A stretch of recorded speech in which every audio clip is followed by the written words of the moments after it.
How do you find help when you're in the Schoology platform? Well, on every screen in Schoology, you will see this blue S in the lower right.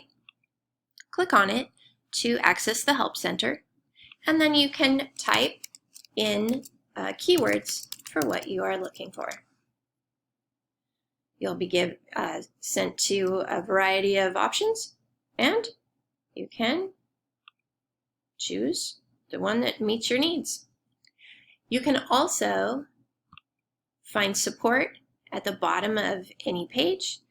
By going to support, you can make a ticket or you can contact the district support staff.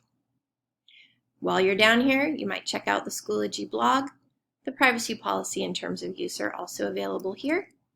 And lastly, you or your students can choose to have the Schoology platform appear in a different language.